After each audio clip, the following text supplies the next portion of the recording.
Ronald Reagan. Reagan llega al poder el 20 de enero de 1981 y termina su mandato presidencial el 20 de enero de 1989. Su mandato pues dura 8 años porque fue reelegido una vez acabó su primer mandato. De las características más importantes de la política interna de Reagan fue pues principalmente el juego que hizo con la economía, las múltiples políticas económicas que implementó. Así pues Reagan siempre fue pues apoyó el liberalismo económico, entonces realizó grandes cortes fiscales y redujo el papel del Estado como Estado pues protector. Además de eso, redujo los precios del petróleo y esta fue quizás su maniobra más rápida, apenas llegó al poder la implementó.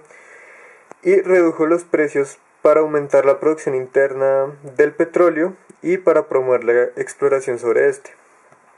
Además de esto, cuando Reagan llega al poder, pues está en un periodo de inflación, por lo que el presidente, bajo el consejo de su supervisor económico, realiza una recesión a corto plazo entre 1981 y 1982, con lo que le da fin a la inflación. A raíz de esto su popularidad pues baja, porque la recesión obviamente afectó a muchas personas, pero la maniobra a fin de cuentas fue aplaudida por grandes personajes como Milton Friedman, que fue ganador del premio Nobel. Ahora bien, continuando con las políticas internas de Reagan, que fueron principalmente económicas, se puede hablar de los numerosos cortes fiscales que dicho presidente pues produjo y los cuales según él crearon empleo.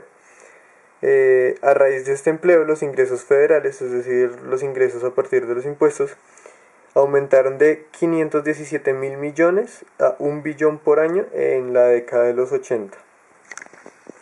En materia pues ya internacional de política externa, el presidente Reagan empezó a competir con la Unión Soviética en la forma de la cibertecnología, de los computadores y de la famosa guerra de las galaxias, porque recordemos que pues desde el presidente Kennedy se venía empezando con la carrera espacial. Pues acá empieza la era cibernética y Reagan le hace claro a la Unión Soviética que Estados Unidos es claramente quien domina en este aspecto. En lo que tiene que ver ya más con el mundo, especialmente con América Latina, el presidente Reagan se caracterizó por un intervencionismo en dichos estados, especialmente en Centroamérica, como pues por ejemplo en Salvador y Guatemala, donde había gobiernos más orientados al comunismo que al capitalismo, lo cual obviamente no convenía al presidente. También se puede ver el ejemplo de Nicaragua, en el cual Reagan apoya la creación, la formación y el entrenamiento de los contras nicaragüenses que pues estaban en contra del gobierno sandinista después de el golpe de estado que se le realizó a Anastasio Somoza. Además de esto, en Oriente Medio, además de esto en América Latina, Reagan se caracterizó por tratar de mantener un equilibrio entre las fuerzas aéreas de los países, seguramente para así garantizar que no hubiese competencia con Estados Unidos en estos términos.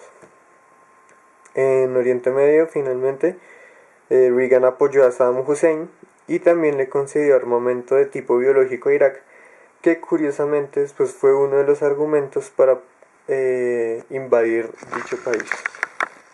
George H.W. Bush fue el sucesor de Reagan, subió al poder el 20 de enero de 1989 y terminó su mandato el 20 de enero de 1993.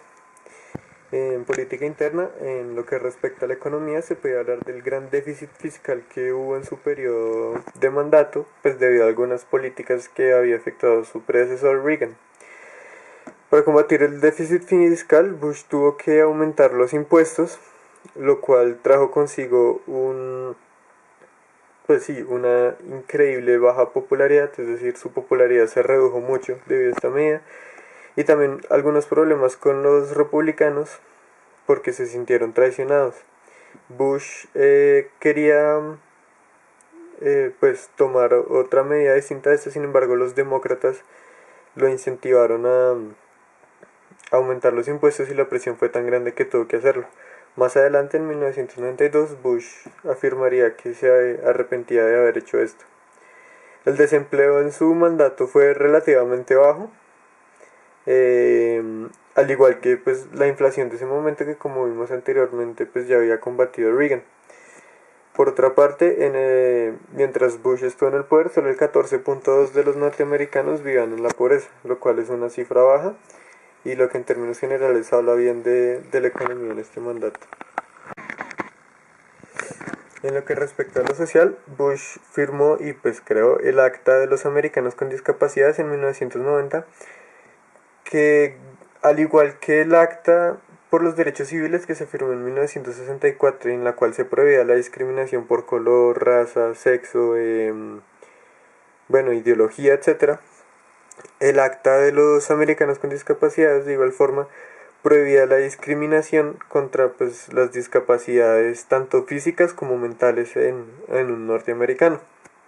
Además de esto se reautorizó el Acta del Aire Limpio, creada por el presidente Lyndon B. Johnson en su periodo de mandato, y en la cual se establecía que, por ejemplo, se debían utilizar filtros en los procesos de combustión.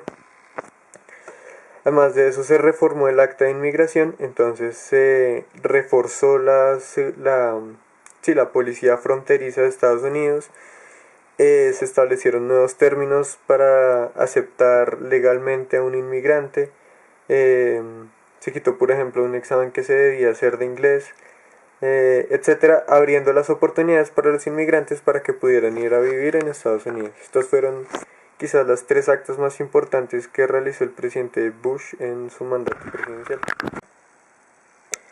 Finalmente, en lo relacionado con asuntos exteriores, el presidente Bush invadió Panamá, pues para derrocar o sacar del poder a Manuel Noriega, que era el líder panameño en el momento y que una vez había sido seguidor o que había apoyado a Estados Unidos. Sin embargo, pues había prestado a su país o se le había acusado de eso para el tráfico de drogas hacia Estados Unidos. Reagan ya había tratado de sacarlo del poder y sin embargo no había podido.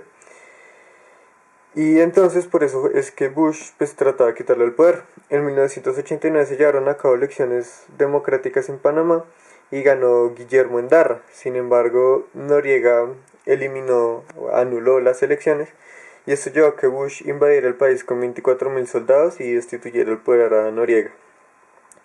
Además, es famosa la conferencia en diciembre 2 y 3 de 1989 con Mikhail Gorbachev, en donde hubo un ambiente muy abierto de apertura en el cual el mismo Gorbachev le dijo a Bush que a partir de este momento empezaba una época de tiempo y prosperidad para ambas superpotencias. Finalmente se recalca los tratados START I, que no solo limitarían las armas nucleares de la Unión Soviética y de Estados Unidos, sino que tenía como objetivo reducirlas en un 35% en los 7 años siguientes. Bill Clinton subió al poder el 20 de enero de 1993 y terminó su mandato el 20 de enero del 2001, porque al igual que Reagan fue reelegido. En sus políticas internas relacionadas con lo social se puede hablar de una reforma fallida de la salud y la educación, pues que no pudo implementar, y también de que mantuvo el bajo desempleo que ya venía desde la época de Bush padre. También pues su segundo periodo, cabe aclarar, estuvo marcado por el incidente con Mónica Lewinsky, mujer con la cual tuvo relaciones, y además de eso porque fue acusado de haber manipulado los votos. Sin embargo, después fue hallado inocente. Respecto al ambiente, pues la firma y unión al protocolo de Kioto, con el cual Estados Unidos entraba pues, a aceptar los términos de este protocolo junto con otros más países potentes. Respecto a Latinoamérica, varias reuniones con presidentes de la región con el fin de tratados comerciales, como por ejemplo con Andrés Pastrana y la ley Helms-Burton respecto a Cuba, en la cual se decía que cualquier organización no estadounidense que mantuviera tratados comerciales con Cuba era excluida de Estados Unidos. Entonces, básicamente las compañías y los países debían elegir entre comercializar con Cuba o con Estados Unidos. Finalmente, respecto a Oriente Medio, Clinton sirvió como mediador entre varias reuniones entre Israel y Palestina, pues para llegar a un acuerdo pacífico.